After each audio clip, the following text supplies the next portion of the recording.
इज्जत नफ्स किसी शख्स की महफूज नहीं, अब तो अपने ही निगहबानों से डर लगता है। डंकी की चोट पे जालिम को बुरा कहती हूँ, मुझे सूली से न जिंदानों से डर लगता है। जनाब सर तकरीब मुअज़्ज़ज़ सामीन व हाज़रीन और मेरे अजीज साथियों, अस्सलामु अलैकुम। आज मुझे जिस मौजू पर लब कुशाई करने का मौका मिला है उसका उन्वान है, अगर मैं दुनिया की अजीम कुव्वत होती तो गदागरी को खत्म कर देती। जनाब सदर वतन अजीज को इत्मीनान और ओहदेदार हाथ में कशकोल लिए हर वक्त अवजार के सामने भीख मिलने के मुंतज़िर रहते हैं, जो न सिर्फ इस मुल्क के तशख़्ख़ुस को पामाल कर रहे हैं बल्कि आइंदा आने वाली हमारी नई नस्ल को भी गदागरी जैसी शर्मनाक हालत से मुतारिफ करवा रहे हैं। तारीख में ऐसी कई कौमों की किसी रस्म है जिन कौमों ने मसलहत के नाम पर अपने सर को झुकाकर दस्ते सवार बुलंद किया और बाद में जिनके अंजाम बाजार में बिकने वाले सफेद जिस्मों की मानिंद कम तर और हकीर बन के उभरा।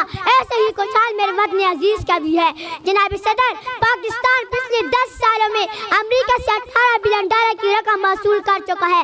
इमदाद देने की ये वजह जब इन हुक्मरान से पूछी जाती है तो जवाब ये मिलता है पाकिस्तान एक गरीब मुल्क है, लिहाजा इमदाद देने के सिवा कोई चारा नहीं है। तो जनाबे वाला, मैंने सोचा ज़हन कलिमात में तबार करते हुए घर से बाहर निकल कर देखूं कि मिलने वाले इस भीख ने मेरे मुल्क की आवाम की हालत जिंदगी कहाँ तक बदली है। तो जनाबे वाला, अफसोस हुआ, बहुत अफसोस हुआ। कहीं पे मैंने भूख से बिलखते मासूम बच्चों की आवाज़ें सुनी तो कहीं पे मैंने इजरा के फिरंगी कुत्तों को सैर होते देखा, कहीं पे मैंने बाजार में बिकती आदम की बेटी देखी तो कहीं पे मैंने वज़ीर आज़म के तन पे लाखों का लिबास देखा, कहीं पे मैंने औलाद बराए फरोख्त के नारे सुने तो कहीं पे मैंने वज़ीर आज़म और हुक्मरानों के आगे पीछे जाती 10-10 मर्सिडीज को देखा, कहीं पे मैंने आफिया सिद्दीकी की माँ को उसके इंतजार में तिल मरते देखा, कहीं पे मैंने हुक्मरानों को अमेरिका की खुशामद में दिन रात एक करते देखा। जनाबे वाला, मैं क्या बताऊं मैंने इस मुल्क में क्या क्या देखा। ड्रोन हमले में मरने वालों की लाशों को देखा, कहीं पे मैंने औरतों के उजड़ते सुहागों को देखा, कहीं पे मैंने नौजवानों को हाथ में डिग्री लिए बेरोजगारी के वक्त पार्लियामेंट हाउस के सामने आग में झुलसते देखा, कहीं पे मैंने बुजुर्गों को पार्लियामेंट हाउस के सामने पेंशन न मिलने की खातिर हलाक होते देखा। जनाबे वाला, मैंने इस मुल्क के हर शहर हर कोने में करबला का मैदान देखा तो बेख्तियार मेरी जुबान पे ये अल्फाज आ गए, उसूल बेच के मसनद खरीदने वालों, निगाह अहले वफा में बहुत हकीर हो तुम। वतन का पास तुम्हें था ना हो सकेगा कभी कि अपनी हिर्स के बंदे हो, बेज़मीर हो तुम।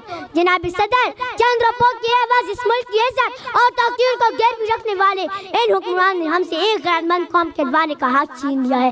आज पाकिस्तान उसी गुलामी की जंजीर से बनने जा रहा है जिसे आजाद करवाने के लिए कई मुसलमानों ने अपने लहू को मक्तलगाहों को सजाया था, कई आदम की बेटियों ने अपनी अजमतों को सारे बाजार नीलाम करवाया था, कई शहीदों ने इस गुलिस्तान को सजाने के लिए अपना लहू बनाया था। क्या ये है वो पाकिस्तान? जनाबे वाला, मैं पूछती हूँ आपसे, यहाँ बैठे हर शख्स से, अपने आप से, क्या ये है वो पाकिस्तान? नहीं, दूसरों के टुकड़ों पे पलने वाला ये पाकिस्तान का जज़्म का पाकिस्तान नहीं हो सकता।